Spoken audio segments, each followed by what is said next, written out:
The House of Representatives actually succeeded in passing Trumpcare 3.0 yesterday. Of course, the first iteration of the bill failed. The second one, I don't even think came up for a vote. Looked like it was totally dead in the water, but now we have the 3.0 version, and it passed the House. Now, I'm going to tell you what's in the bill, and buckle up because it's not pretty.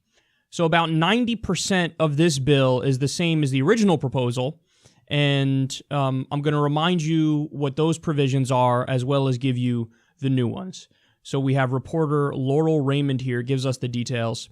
She says the CBO estimation of the first iteration of the bill projected that it would cause 24 million people to lose their health insurance in the next 10 years.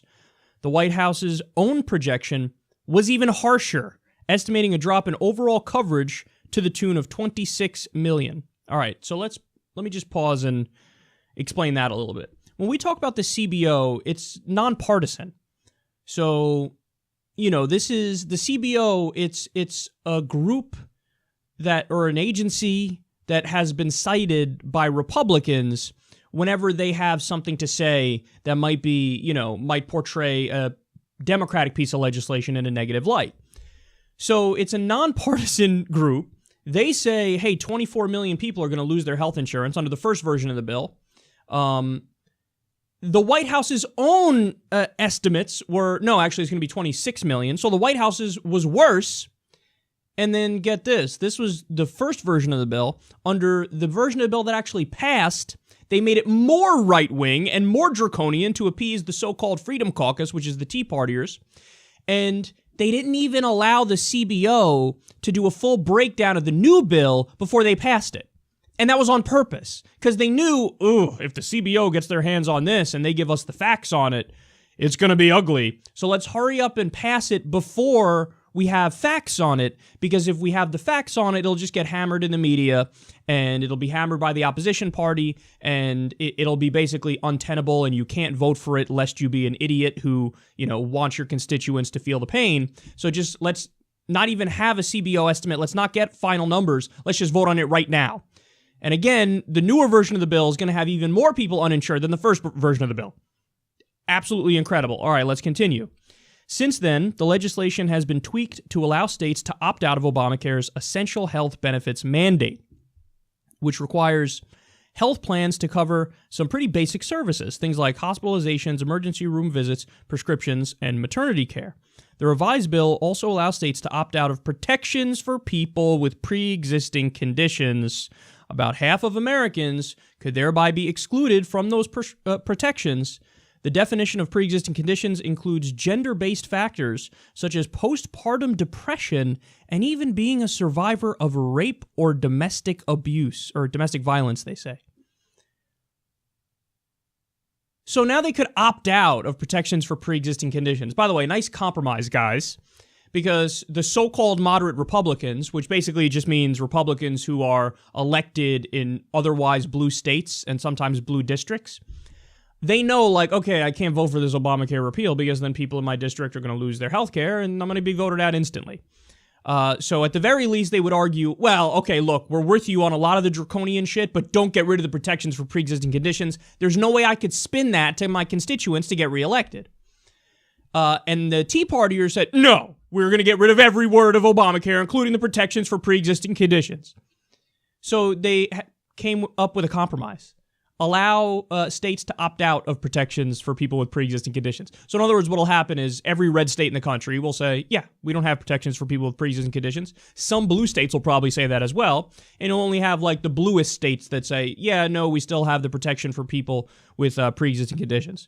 But look at what's defined as a pre-existing condition. They say if you've been raped, yeah, if an insurance company can reject you because of pre-existing conditions. And by the way, even if they didn't go in this direction, if they still had the protections for people with pre-existing conditions, under the Republican bill, it wasn't even really protections because they would allow the health insurance companies to jack up your prices, your premiums, massively, so that it would basically make it unaffordable. So it's in effect having a ban on protections for people with pre-existing conditions without even having it. Well, now they went as far as to say, yeah, no, you can opt out of that. Think about how disconnected this is from what the American people want. Because guess what? Yes, when you poll people about Obamacare, it's about 50% support. Which, okay, you could argue, come on, it's got to be higher. I hear you. But when you go provision by provision in Obamacare, the only one people don't like is the individual mandate. Every other one is massively popular. Close the Medicare donut hole, super popular. Allow kids to stay on their parents' health insurance until they're 26 years old, super popular. It used to be lower than that. Protection for pre-existing conditions, super popular. Expansion of Medicaid, super popular. So they're just taking a fucking sledgehammer to it, and the American people don't support any of these provisions when you get into the details. Okay, more. Under Trumpcare, states could opt out of Obamacare's current provisions and get a waiver instead. In that case, people with pre-existing conditions, whoever had a gap in their health insurance coverage, could then be charged exorbitant rates by insurers or kicked into high-risk pools. All right, now let me give you info on the high-risk pools. Republicans have touted such high-risk pools as protection for people with pre-existing conditions, but in the past, such pools often offered long waiting lists for coverage, skimpy plans, and sky-high costs. To pass Trumpcare, Republicans claimed that an extra $8 billion they added to cover high-risk pools would prevent this from being the case. However, that number falls far short of the $200 billion a Center for American Progress analysis estimated would be required. So what that means is, if you want to expand the high-risk pools to protect people with those pre-existing conditions who basically won't get covered, you need about $200 billion to get that done. And they're like, nah, we'll give you $8 billion. What? All right, they say, according to Kaiser Family Foundation Senior Vice President Larry Levitt, the $8 billion might cover a few 100,000 high-risk enrollees out of millions who might need it. That's incredible. Now, I get it. Center for American Progress is, left-leaning for sure. So you could say, I don't believe that number. I don't believe that the high-risk pools need $200 billion. But even if you cut that in half and say they need $100 billion, they're only giving $8 billion. This is out of this world irresponsible and immoral and unethical and flat out stupid, this plan. All right, so now let's sum it up. What does all of this mean? Well, under Trumpcare 3.0, the uninsured rate is going to go from 10%, which is what it would be under Obamacare, to about 19%. So it nearly doubles the uninsured rate.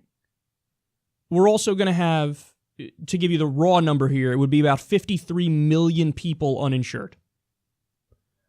There's going to be an $880 billion cut to Medicaid over the next decade. And this is when, remember, Trump promised repeatedly on the campaign trail he wasn't going to cut it. He's cutting it to the tune of $880 billion over a decade. And also, here's probably the most important part, $594 billion in tax cuts for the rich. In fact, everybody in the top 0.1% is going to get $200,000 more in their bank account each year. So this is class warfare, and it's a massive redistribution of wealth from the middle class and the poor to the top 1% and specifically top 0.1%. That's what this bill is. I'm not sure I've ever seen a piece of legislation worse than this. And you know who agrees with me? The American people. You know what this, the first version of Trumpcare was polling at? 17%. And remember, this new version, about 90% the same, identical. And the only thing they changed were things that made it worse.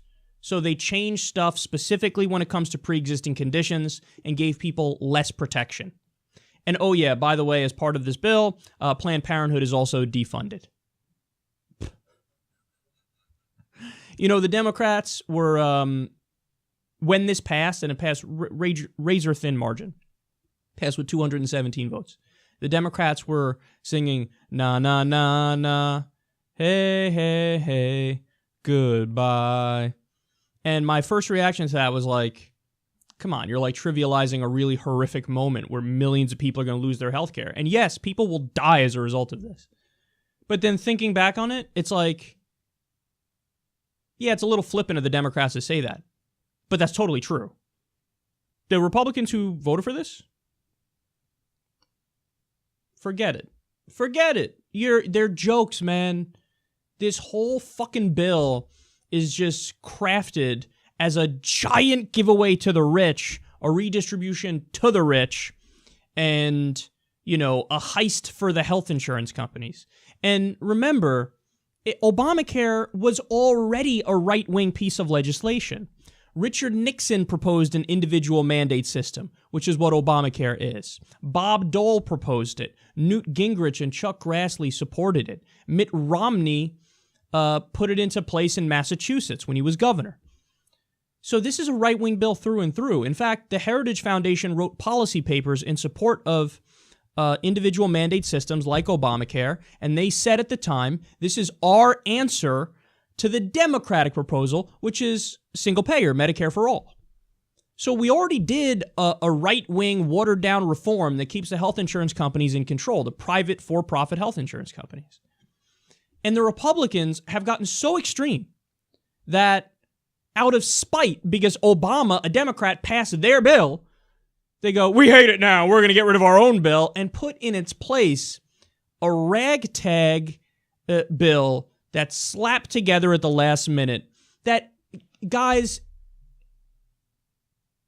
they don't even care about the outcomes. That's the point. Like, they're doing this reform to the healthcare system, but everything that would be a measure of the healthcare system and how good it is objectively worse. You have more people, you have fewer people, I should say, with insurance, so more people who aren't covered. You have prices that are going to go up. That's another aspect of this. The people who need care the most and who struggle the most to afford it, their prices shoot up under this. So it's basically like a reverse reform. It's going in the wrong direction.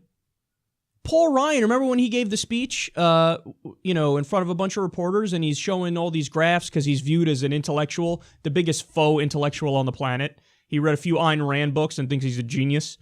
And he's talking about how, under Obamacare, you have these young, healthy people paying in, and they're paying for the older, sick people. It's crazy. That's insurance, you idiot. What the fuck do you expect to happen? Yes, that's the whole point of insurance. Doesn't get it, doesn't care. This is a worst-case scenario bill. Now, here's the good news. The good news is it appears to be dead on arrival in the House. They're going to need 60 votes to pass it. Now, when I tweeted that yesterday, that, filibuster the shit out of this bill, a lot of people responded to me and were like, but filibuster is dead. That's not true. The filibuster is only dead at the moment for cabinet appointments, so they just need a simple majority for cabinet appointments. And Supreme Court picks. They recently nuked the 60-vote threshold for picks for the Supreme Court.